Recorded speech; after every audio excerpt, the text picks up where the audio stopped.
Oh, hello there, fellow Americans. I see you might have heard of this Premier League from across the old pond. And I know, as Americans, we are conditioned to naturally dislike the British. I get it. They're kind of weird. But let me ask you this. How many of you motherfuckers grew up loving Harry Potter? Don't lie to me. Don't lie to me. Tell the truth. Tell the truth. I mean, the proof is in the numbers. There are more Harry Potter worlds in America than there are in goddamn England. You know how many Harry Potter worlds are in England? 0. You know how many in America? Dos. Both conveniently located on opposite ends of the country. And you know what? They're awesome. I can't even lie. Have you tried their frozen butterbeer? It's goddamn delicious. And the bottled ones that you can bring home, they're shit. Don't waste your money on that. Don't get those. Sorry, tangent, okay, but I say all this because I know for a fact that y'all grew up fantasizing about which Hogwarts house you would be sorted into. Maybe some of you embarrassingly played Quidditch in real life. And don't act like you didn't have the biggest crush on Emma Watson growing up. So obviously, you like a British export or two. And you know what other British export you might enjoy? How about the best goddamn sports league outside of America?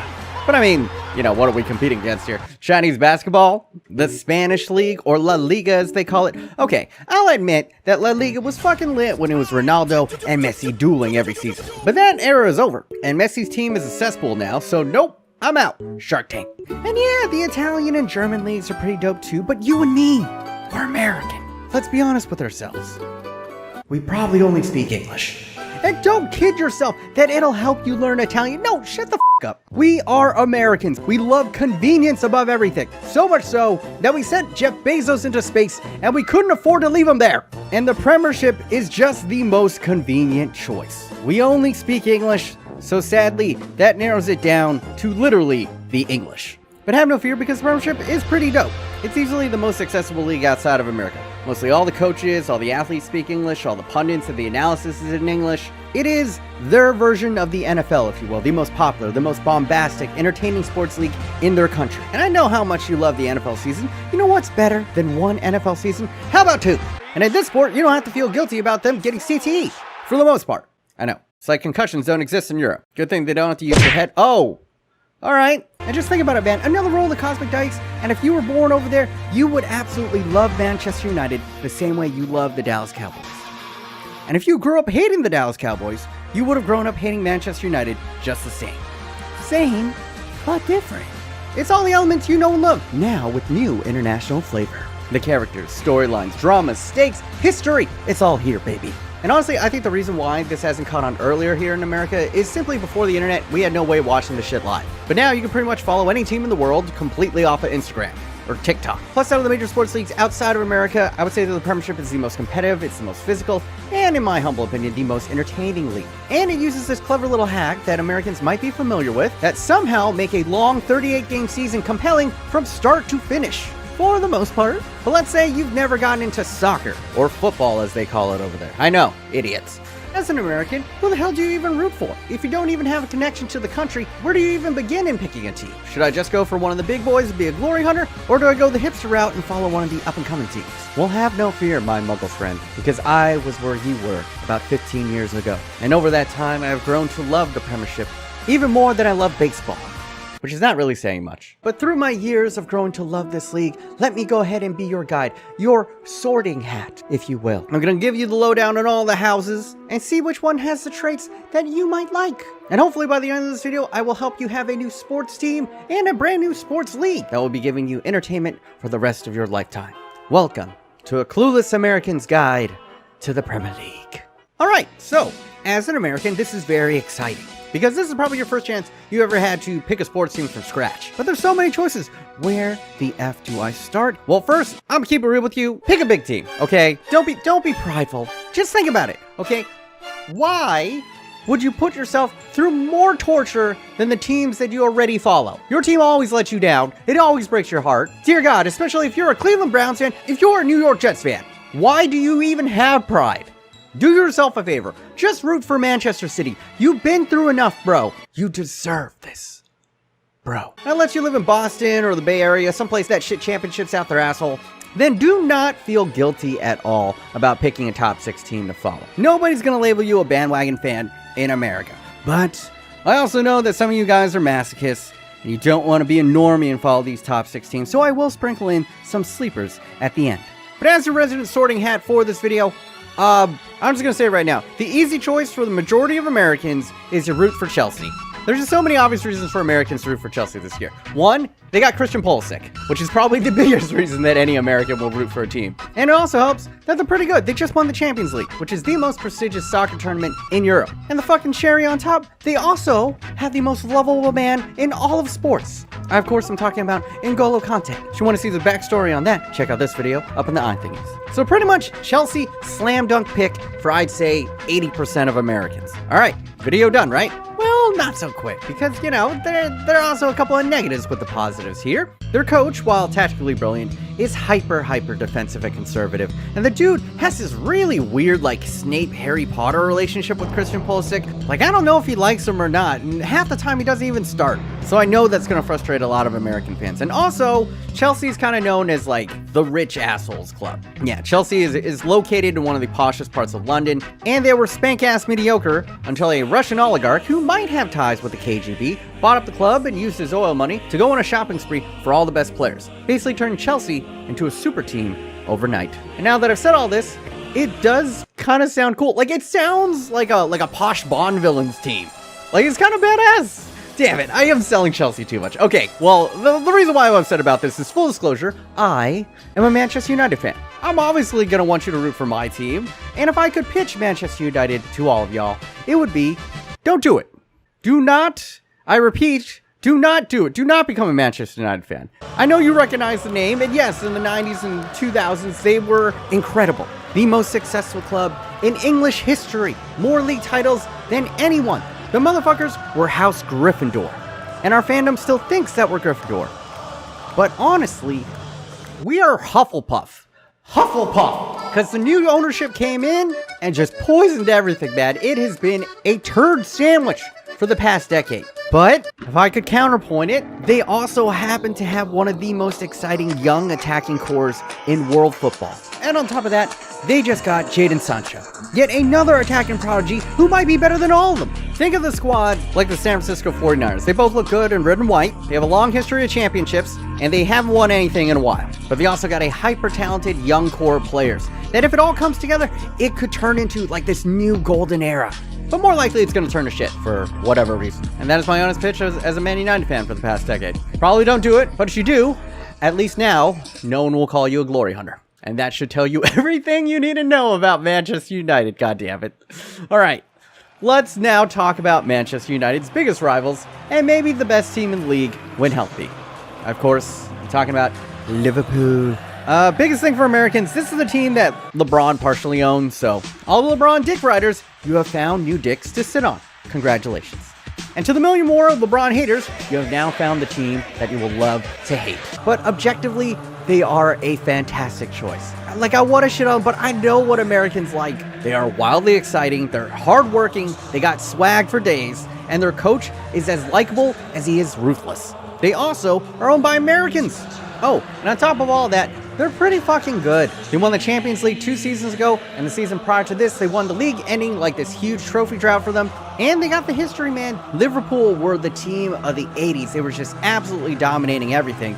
But for the past like 30 years, they've kind of toiled in mediocrity. That is, until their coach came along, Mr. Jurgen Klopp. And this German wizard might as well goddamn been Dumbledore, because he worked magic.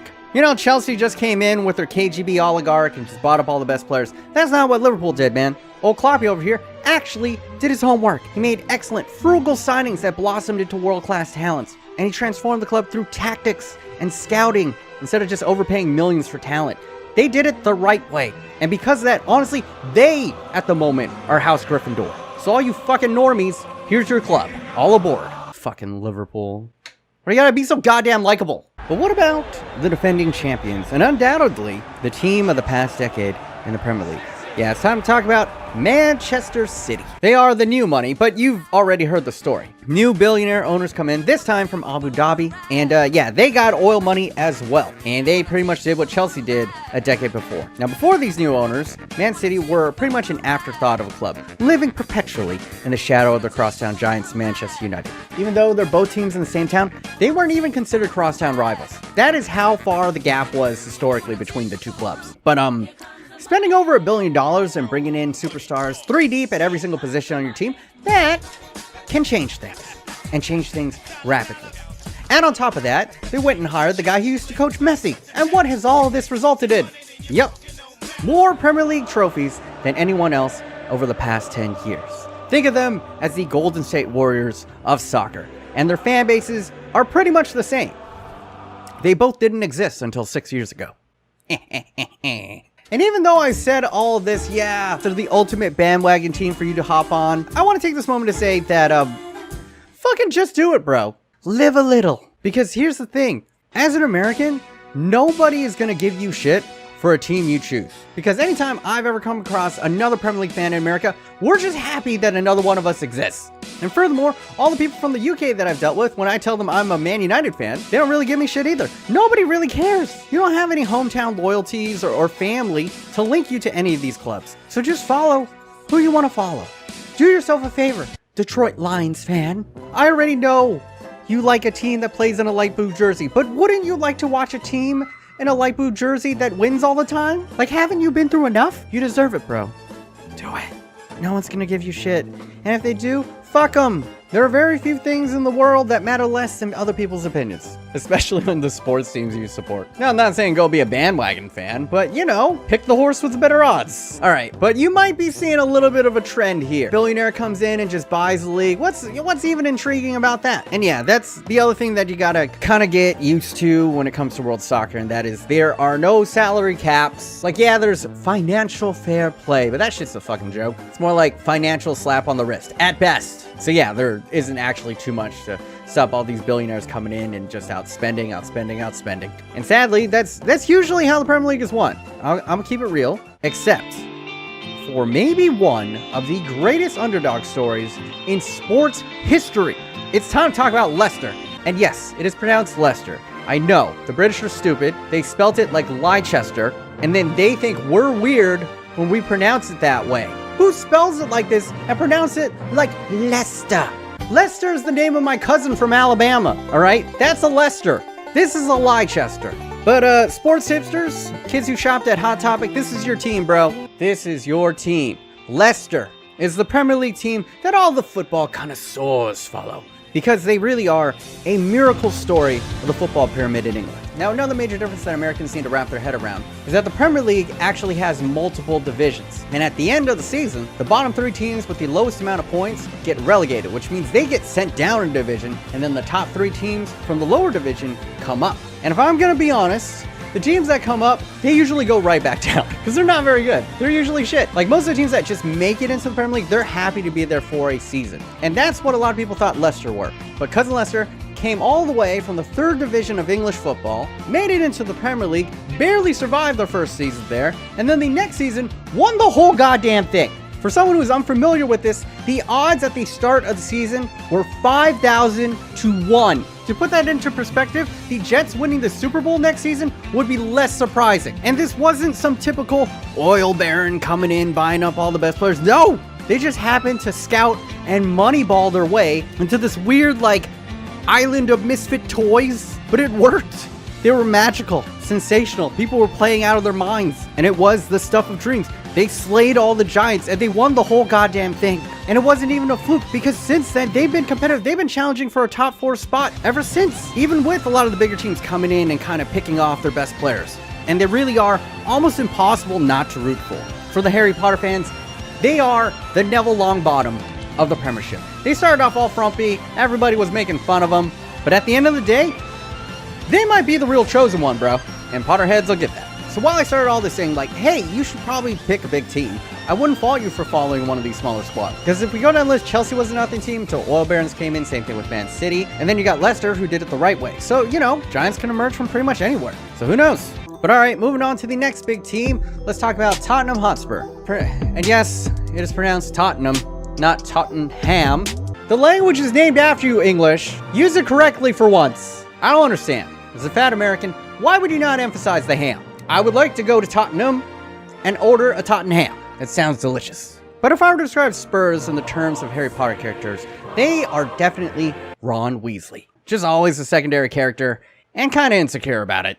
But I actually really like Spurs. Their logo is a chicken, which is always dope, and they got my kimchi cousin Hugman's son, who's a lightning bolt out there on the wing. In fact, they might have a more talented roster top to bottom than even Manchester United, but for whatever reason, they're just cursed to never win it all. They are the Buffalo Bills. They get to the cusp many a time, and then blue balls. And Spurs fans who are watching this, I have some advice for you. You should learn from the Bills fans. For you guys who don't know, quick history lesson about the Bills. They went to 4 consecutive Super Bowls and lost 4 consecutive Super Bowls. It was pretty much their entire identity.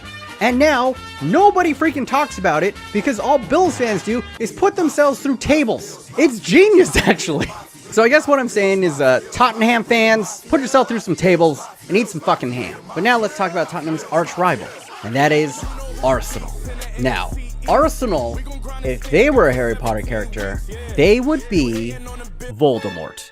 But not like badass Final Form Voldemort. No. I mean, like, remember when, like, Voldemort was on the back of the head of that, like, weird turban dude? Like, he used to be this invincible offensive juggernaut, but now he's just like this mangled husk of what he used to be. That's Arsenal. That's Arsenal now. Like, back in the day, in the 90s, they were literally invincible. They had a perfect unbeaten season. They got a lot of draws in there, but invincible is invincible. And they played this wildly attractive offensive football. I mean, literally, their badge is a cannon, and they are named Arsenal. So I know a lot of you gun-nut Americans, this is pretty much your team. But fair warning, ever since the 90s, it's just kind of been downhill, bro. It's just kind of been downhill and limbo at best. But I would argue that being an Arsenal fan is different from almost any other fandom in the Premier League. And that is because it is often more entertaining when Arsenal loses than when they win. And the simple reason for that is because they have, by far, the most entertaining fan channel on YouTube. Let me present to you Arsenal Fan TV. You know, the best thing about today is the fact that I couldn't see any of it because I'm blind, so fucking brilliant, do you know what I mean? Who am I? Who am I?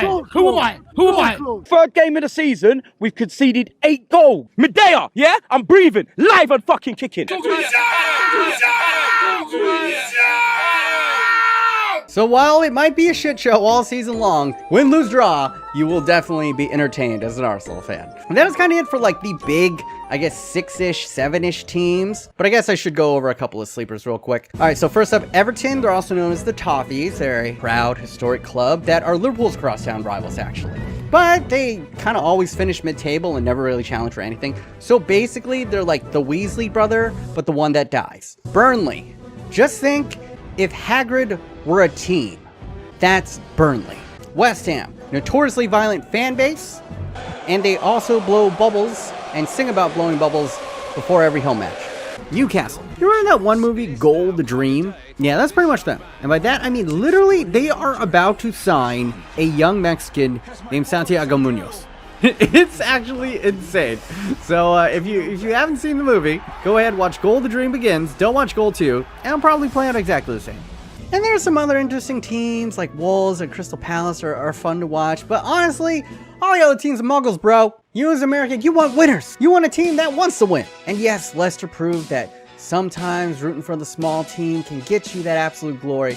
But are you really going to waste your first opportunity to pick the sports team you follow on a 1 in 5,000 chance that this scrub team just turns into a miracle? Like, if that's what you want, I mean, do you, boo. But if you decide to follow Brentford and they get their ass relegated, good luck finding second division football on American television. So in my humble opinion, go top 6. And even beyond that, probably don't go Spurs, Arsenal, or even Manchester United. All right, so hopefully I have sorted you into your proper Hogwarts house. But I get it, there's still some issues here. You're still probably clueless. Like, you know, kick ball into back of net.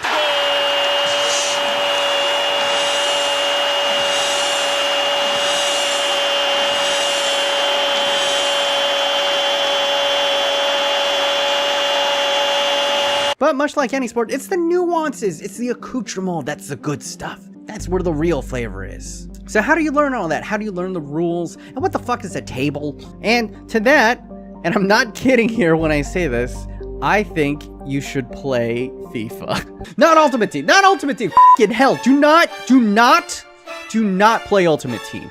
That is mental heroin. It will take all of your money and ruin your life. But career mode in FIFA 21, this year's iteration, is excellent. It's the best that it's been in a decade. And when this comes out, FIFA 22 is going to be right around the corner at the end of September, which means FIFA 21 is probably going to be free on some subscription service you got, or it's going to be in the bargain bin. And you know how sports games are, just pick up FIFA 21, update the roster, and it'll probably be as good as FIFA 22, if not better. And from there, you can try playing with a couple of the big teams, see if there are any players that call to you, resonate with you. And if you've ever enjoyed the franchise modes in like Madden or 2K, you'll be right at home here. I used to be a die-hard Madden franchise guy until I found FIFA Career Mode. And honestly, that's kind of what got me into the sport. Like, the career mode was just better than Madden. And honestly, playing through a season will teach you almost everything you need to know. From transfers to formations to who the fuck is this Mbappe guy? Why is he so OP? What the fuck? And also, do not feel obligated to play every game. Just sim a shit ton. That's what I do. And have no fear, if you sim it and you don't get the results that you want, you just reload the save and sim again. Like the scumbag you are. Don't act like you don't do it. Shut up. You do it too. Don't look at me that way. But the main reason why I think you should play career mode is it'll give you the most intuitive understanding of the table, which is probably the biggest departure away from American sports. Now, Americans, you're going to want to hold on to your butts for this one. This is a tough pill to swallow, but the Premier League does not have a playoff system. I know! What the fuck, right? The playoffs are always the best part of any sport. But they do have this intriguing trade-off here. Check this out. So they just play 38 games, and whoever has the most points at the end of 38 games wins the league. You get 3 points for a win, you get 1 point for a draw, and then you get 0 points for a loss. Obvi. And what this creates is kind of like the same thing you get with a college football season, where every game in the regular season actually matters, because a slip up of any of the big teams could spell disaster for their title hopes. And that's exactly what it is in the Premier League. A loss or even a draw from a big team is devastating because the other big teams rarely drop points. And even better than a college football season, there are multiple things to fight for, not just who wins the whole goddamn thing. So even if there is like a runaway winner, there's always like a race for the top 4 positions, which are the only positions that get to go into the Champions League. And for those who are disappointed that there are no playoffs, well, let's talk about the Champions League, because this is pretty much their version of the playoffs and kind of on steroids, because the Champions League isn't just English teams. It's actually like the Wizard Tournament from Goblet of Fire. It takes all of the best teams from all the other European leagues and puts them into a tournament arc. So all the big name teams that you've heard of, the Barcelonas, the Real Madrids, the Juventuses, they're going to be in this tournament. And if you're lucky enough, your team might actually play them. And it runs simultaneously throughout their regular season. So you're going to be getting even more sports goodness throughout the year. And it's usually midweek. So on Thursday nights, when I got NFL football and Champions League, I feel spoiled for choice. If the Thursday games weren't always shit. Like, what the fuck, NFL? It's so bad. And what's dope about the Champions League is you can even pull a Chelsea. Chelsea's actually done this twice, where they actually sucked it up in the Premier League, but they got hot and won the whole goddamn Champions League. And that is what being a fan of the Premier League kind of gives you. Constant targets to aim for, even if your season isn't going as planned.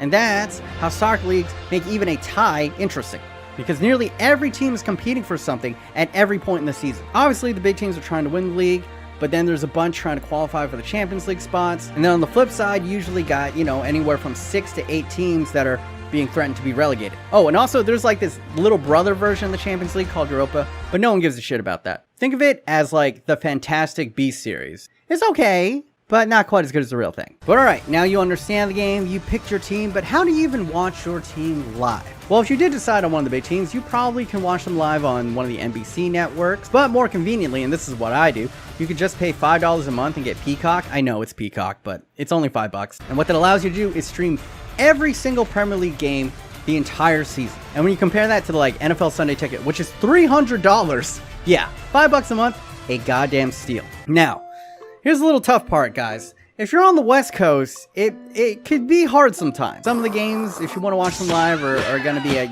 4 a.m., 3 a.m., but 80% of the games will be at a decent hour. And East Coast, it's almost never an issue. But if you don't feel like waking up at like 4 a.m. or if you're just a busy person and can't catch every game live, you know what to do. You can just get the highlights off of YouTube or Instagram. And also, this is yet another reason why you want to at least follow an entertaining or attacking team. Because let me tell you, waking up at 4 a.m. to watch your team draw 0-0, not it. Not it, bro. Not fun. And that's gonna be about it. I know this is like a lot of information to take in, so my best advice is really take it slow, play career mode, check out a couple of different teams, and you don't really gotta worry about all the rules like handball and offsides and shit, because now with VAR, they pause the game and they explain everything with instant replay, just like in American sports. Good job, Britain. You finally caught up. But yeah, hopefully you are primed and ready. Go ahead. Best of luck to you, as long as you didn't choose to root for Manchester City. But before I go, I've been looking at the analytics, and I've seen that a lot of you Europeans also like to watch these Clueless guides. And that got me to thinking, would any of you Europeans be interested in a Clueless Europeans guide to the NFL? But yeah, that might be a video for another day. As you did enjoy this one, go ahead, smush your nipple into the like button. Really helps me out in this godforsaken algorithm. Because YouTube has goddamn striked every single video that I put out. This video will probably be re-uploaded as well. But yeah, if you'd like to help me out, please go ahead and join all these wonderful patronos who are keeping me alive while YouTube is trying to fuck me in the ass. For $1 a month, you'll be really helping me out. Get these videos out sooner. We're also doing exclusive content over there. And yeah, I got other ideas coming down the road. I'm thinking of turning this into a Clueless guide series, if you will. And maybe even expanding it to different stuff. Like, it's not just only sports, but maybe I do a Clueless guide to anime. Or if you guys have any other suggestions you want a Clueless Americans guide on, leave it in the comments down below. But that is going to be it from me, BMOnus. Hopefully you guys are having a wonderful day. Remember to stay yourself, stay humble. Until next time, boys, stay thick. America.